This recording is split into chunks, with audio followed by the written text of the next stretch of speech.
calon presiden atau calon pemimpin berikut, dia bukan sekedar lolos elektabilitas. Yang nentuin elektabilitas siapa? Anda, bukan kan? Lembaga survei kan? Dan semua lembaga survei itu pembohong, penipu. Dia nggak pernah mempertanggungjawabkan dananya dari mana. Anda bayangkan di Eropa, harga tomat naik 1 euro, Perdana Menterinya jatuh. Itu namanya pertanggungjawaban moral. Kalau Anda janji, Anda mesti jaga. Sekarang Pak Jokowi janji semua hal, nggak ada satupun yang dipenuhi. IKN itu tidak masuk dalam perjanjian dengan Anda tuh. Tiba-tiba ada IKN. Kereta cepat sampai sekarang mangkrak. Pikiran yang tidak diganggu itu bukan pikiran. Pikiran disebut pikiran kalau dia diganggu. Pikiran disebut pikiran kalau dia dipertengkarkan. Maka tidak ada dialektika, tidak ada didaktika. Konyol.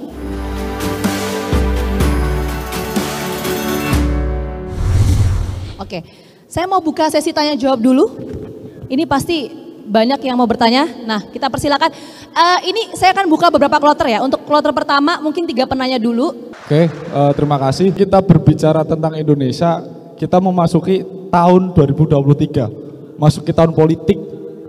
Karena nanti di Februari akan dilaksanakan proses peralihan kekuasaan. Pertanyaan kepada Bung Rocky, kalau Bung Rocky hari ini bisa melihat siapa yang lebih cocok menjadi calon presiden di luar 3 yang sudah ada? Terima kasih. Bung Rocky sering berkata sopan santun itu adalah bahasa tubuh begitu. Pikiran itu tidak memerlukan sopan santun. Pikiran yang disopan santunkan adalah sebuah kemunafikan begitu.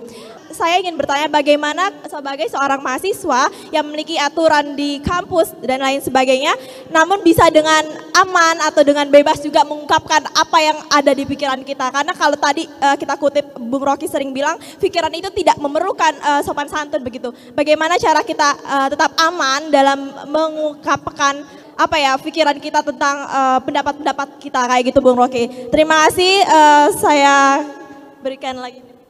Pertanyaan saya, seperti apakah yang perlu kita ketahui kepada pemerintah supaya kita tahu pemerintah itu melaksanakan tugasnya sudah mendapatkan A+ supaya kita berhak atau pantas memujinya. Terima kasih, Bu.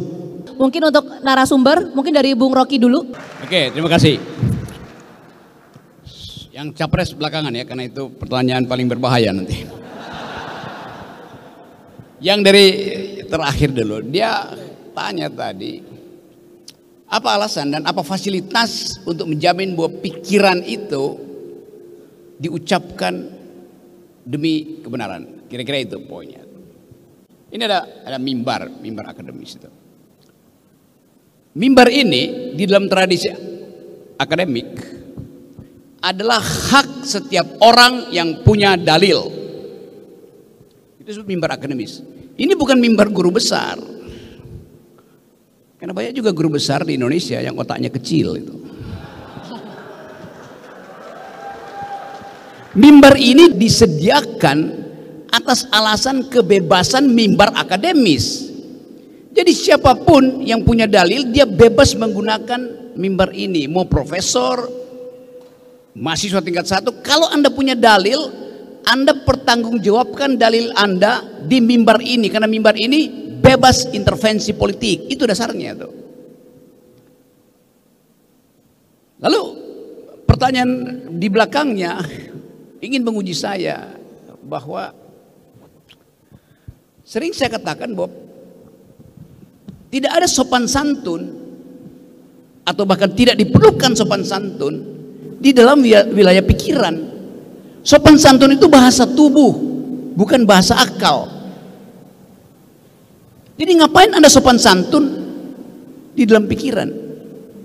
Sopan santun artinya minta untuk tidak diganggu karena hormat. Pikiran yang tidak diganggu itu bukan pikiran. Pikiran disebut pikiran kalau dia diganggu. Pikiran disebut pikiran kalau dia dipertengkarkan. Kalau saya ucapkan sesuatu dan saya ucapkan dengan cara sopan, maka saya minta supaya pikiran saya jangan diganggu. Maka tidak ada dialektika, tidak ada didaktika. Konyol. Anda pikiran Anda harus sopan dan santun dong. Ngapain sopan dan santun? Itu artinya Anda tidak ingin pikiran Anda mengganggu orang lain. Padahal pikiran akademis dimaksudkan untuk diganggu. Anda nulis disertasi dan seumur hidup disertasi Anda simpan di perpustakaan, nggak ada yang baca. Artinya tidak ada pertengkaran pikiran. Pikiran harusnya menghasilkan pertengkaran pikiran. Jadi nggak boleh sopan kalau berpikir. Bahasa tubuh kita sopan, tapi jangan sampai pikirannya jadi sopan. Artinya pikiran itu tidak mau dikritik. Kekuasaan selalu bilang begitu. Kritik dengan sopan dong. Kritik dengan sopan artinya jangan kritik konyol. Bisa bedain ya. Jadi jangan pakai kesopanan di dalam berpikir. Di dalam komunikasi kita sopan. Tadi saya sengaja ucapin hal-hal yang tadi orang bilang, oh itu nggak sopan itu. Oh silahkan. Supaya menimbulkan kerusuhan. Pikiran dimaksudkan untuk menimbulkan kerusuhan. Anda jangan hormati pikiran, Anda tentang pikiran itu. Baru timbul didaktika. Pedagogi of thinking artinya do produce contradiction. Itu dasarnya. Nah, apa beda berpikir dan berdoa? Kalau Anda sedang berpikir, Anda harus diganggu. Kalau Anda sedang berdoa, Anda jangan diganggu. Jadi kalau Anda nggak mau diganggu pikiran Anda, itu artinya Anda sedang berdoa.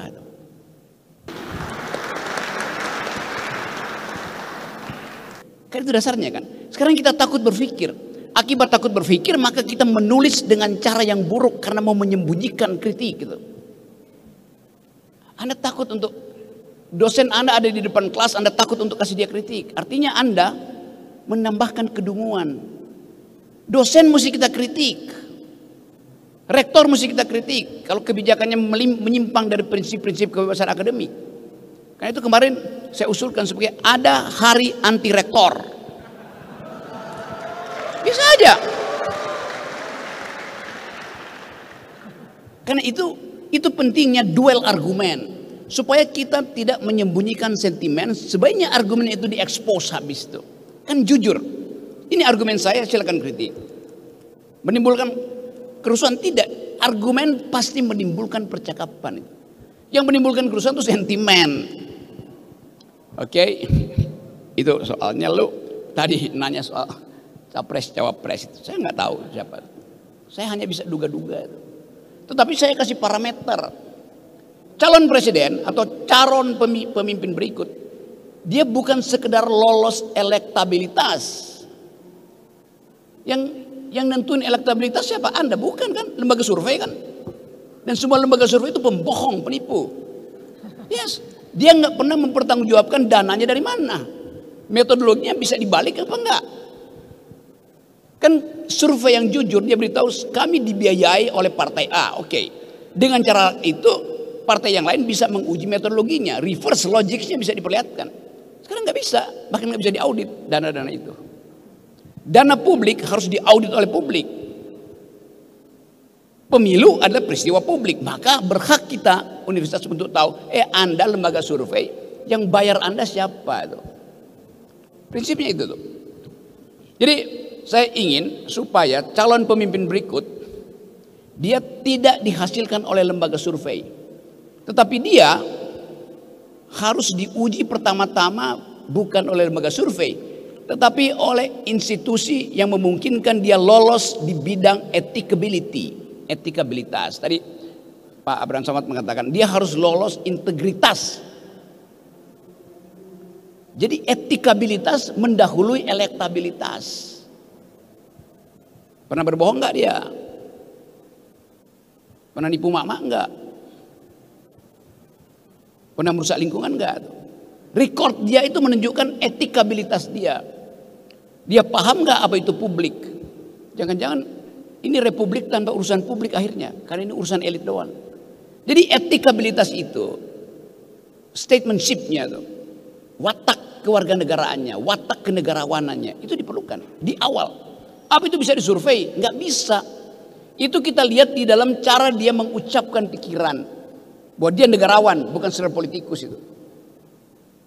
Yang kedua, kalau dia lolos etikabilitas, saya pasang filter kedua, namanya intelektualitas.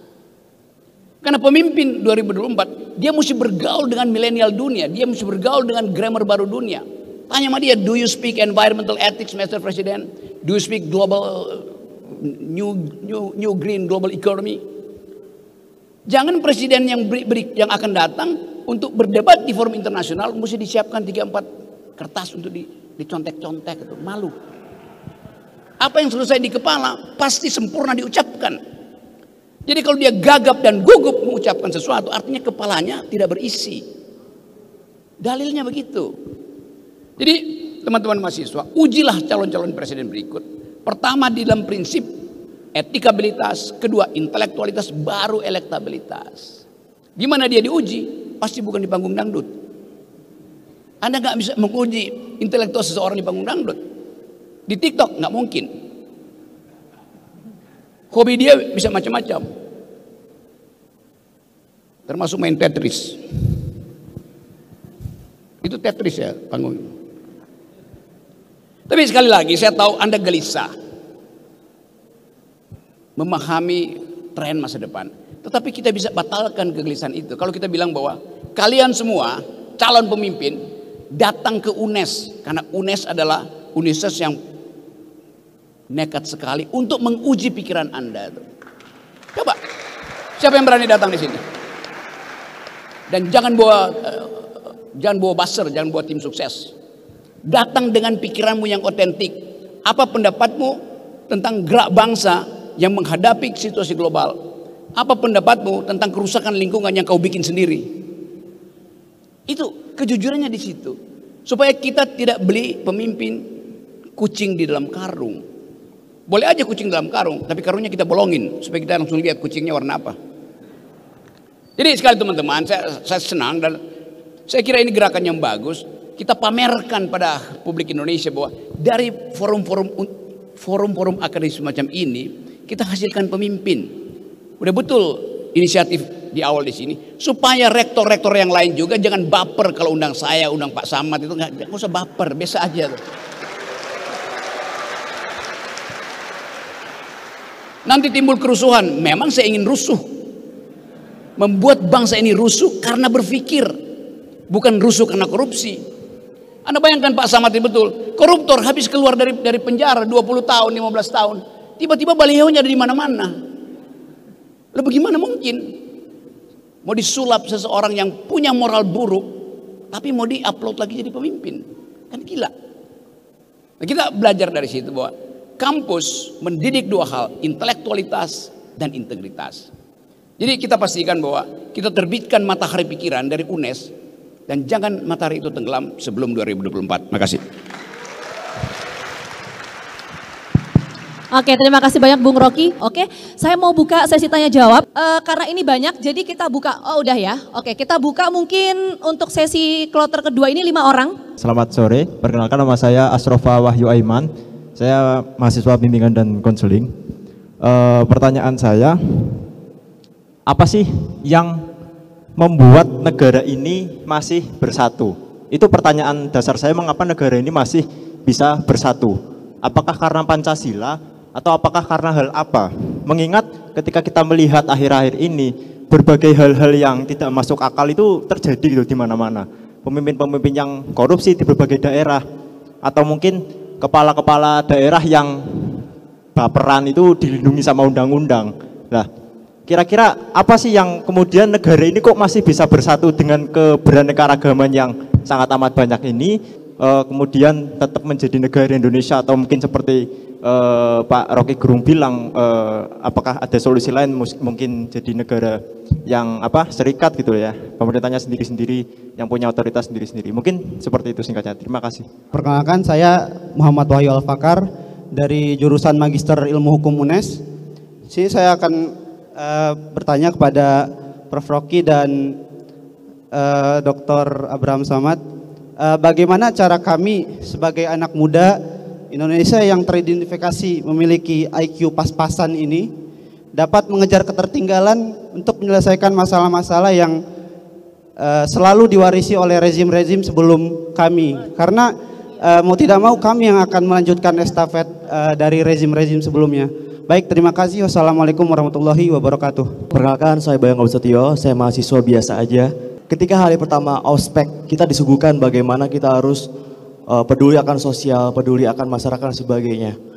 Itu juga didorong bagaimana kita mahasiswa memiliki posisi untuk melakukan perubahan dan melakukan sebuah pembaharuan. Tetapi, apakah masih relevan ketika kita memandang mahasiswa sebagai sebuah agent of change, social control maupun iron stock, di mana saat ini ada fenomena, yakni fenomena FOMO, kemudian impostor syndrome, open recruitment syndrome, bagi-bagi jabatan sindrom, etc. Seperti itu. Terima kasih. Assalamualaikum warahmatullahi wabarakatuh. Jadi sebelumnya perkenalkan, nama saya Namiroh dari Fakultas Ekonomi yang baru-baru ini berubah menjadi Fakultas Ekonomika dan Bisnis angkatan 2021. Kita kan disuruh untuk anti korupsi, tetapi terkadang dari atasan itu kita regulasi-regulasi yang membuat kita harus korupsi. Misalnya SIM tembak, kan itu susah banget ya Pak, kita membuat SIM. Tapi ternyata kita harus membuat SIM nih buat kita tidak melanggar peraturan. Akan tetapi susahnya itu membuat kita harus korupsi dengan cara yang SIM tembak tadi seperti itu.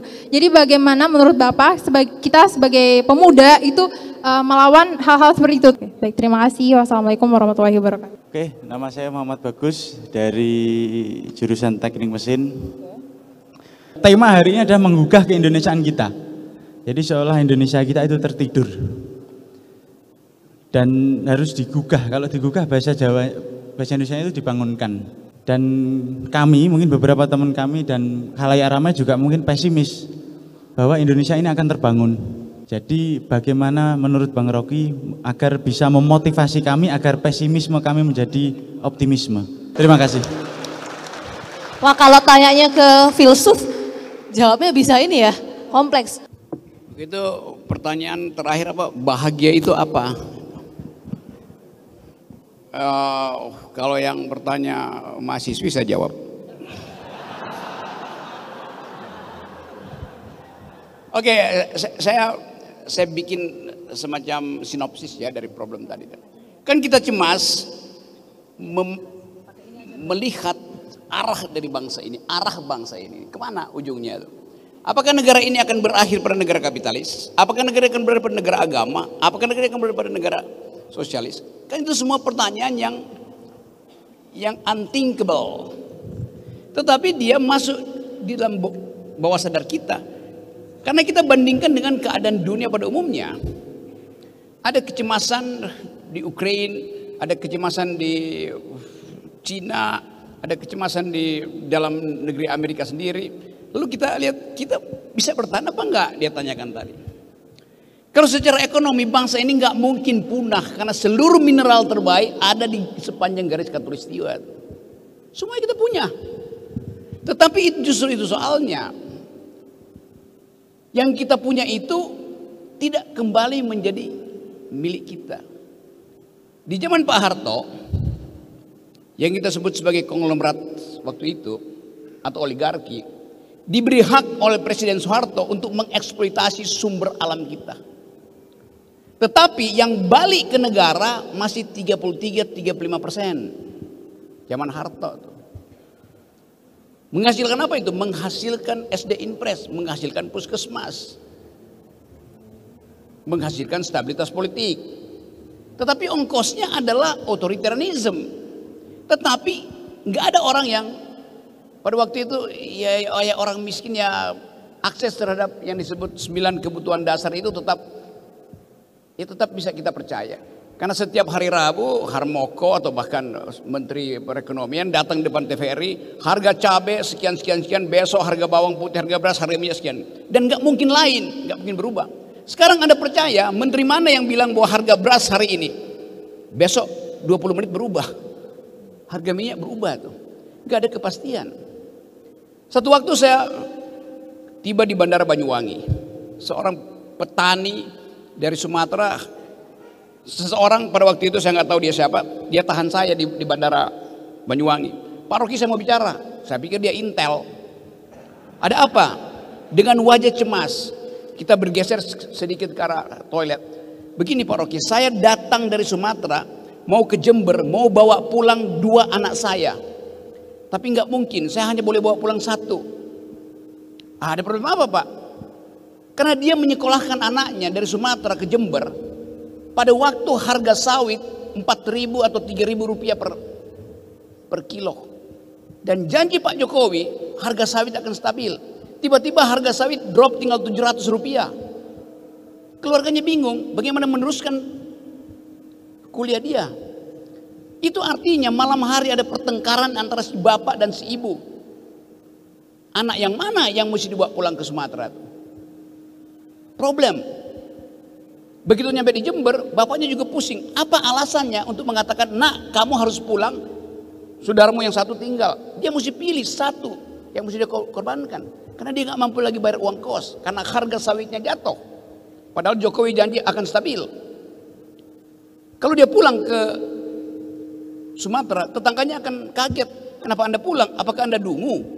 Apakah kamu narkotik? Apakah kamu DO? Jadi kebijakan negara membuat keluarga itu berantakan psikologinya tuh. Itu intinya kan. Anda bayangkan di Eropa, harga tomat naik 1 euro, Perdana Menterinya jatuh. Itu namanya pertanggungjawaban moral. Kalau Anda janji, Anda mesti jaga. Sekarang Pak Jokowi janji semua hal, nggak ada satupun yang dipenuhi. IKN itu tidak masuk dalam perjanjian dengan Anda tuh. Tiba-tiba ada IKN. Kereta cepat sampai sekarang mangkrak. Tagihan Cina supaya Indonesia lakukan sendiri kenaikan ongkosnya, dan bebannya itu ada pada suku bunga Cina yang tinggi, nggak bisa dinegokan tuh. Jadi kita mau jujur bahwa kalau Anda berjanji sebagai pemimpin, ya pastikan itu. Ya kalau nggak bisa, ya Anda mundur. Itu yang saya sebut tadi, bahwa saya kasih kritik. Lalu Presiden aparat bilang, Anda cuma kasih kritik Pak Rocky, solusinya apa? Anda kita gaji untuk cari solusi, dungu. Kan dia kita gaji. Masa nanya ke kita solusinya? Seluruh peralatan teknokratik ada di sana. Kita hanya beritahu bahwa Anda tidak memenuhi janji Anda. Solusinya apa? Ya turun. Ganti, gampang kan? Tapi itu yang kita sebut mental kita itu rusak karena obsesi pada kekuasaan. Sehingga dalam soal korupsi pun, Anda bayangin korupsi sekarang. Tagline-nya, berani jujur itu hebat. Kurang ajar betul. Saya dosen dari hari ke hari jujur, nggak perlu dibilang hebat. Jadi seolah kejujuran itu harus diberi insentif, harus diberi honor. Nah semua kita jujur. Apa Ustadz nggak tersinggung dibilang berani jujur itu hebat?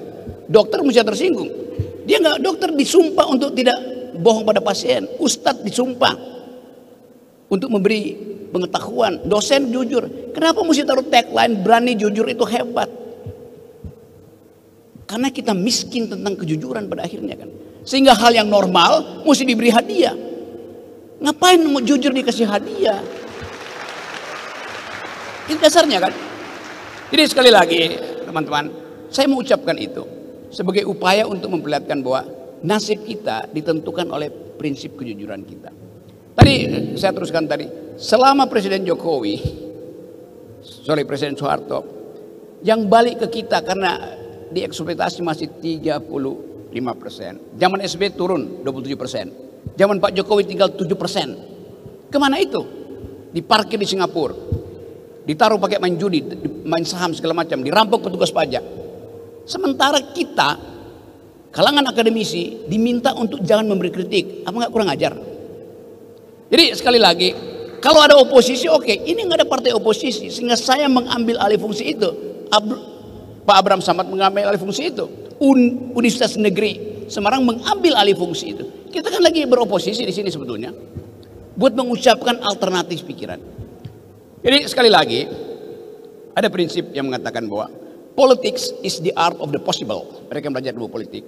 Politics artinya who gets what, when and how. Tetapi dalam keadaan tidak normal, politik bukan begitu. Kita ingin ada perubahan dan seringkali orang bilang nggak mungkin mahasiswa lakukan perubahan, nggak mungkin universitas lakukan perubahan. Enggak. Politics is the art of attacking the impossible. Justru yang impossible itu yang menantang kita untuk kita buktikan. Jadi teman-teman sekali lagi, sering mungkin kadangkala saya harus sedikit memprovokasi supaya kita terbangun dari kelelahan berpikir. Jadi kebangsaan kita hari ini adalah kritik. Dan apa yang saya ucapkan tadi saya pertanggungjawabkan secara metodologis tuh. Seringkali saya ucapkan itu dengan fasilitas yang disebut tadi falsifikasi, membatalkan sesuatu agar supaya kejujuran itu tumbuh kembali. Jadi kita batalkan dulu prinsip-prinsip bodoh hari ini di dalam rejim, lalu kita percaya bahwa akan ada tunas baru yang tumbuh. Saya terangkan itu dengan cara yang agak filosofis, dan orang selalu menganggap bahwa filsafat itu membawa kalian ke jalan yang sesat. Tapi saya pastikan saudara akan tersesat di jalan yang benar. Baik. Ya, terima kasih.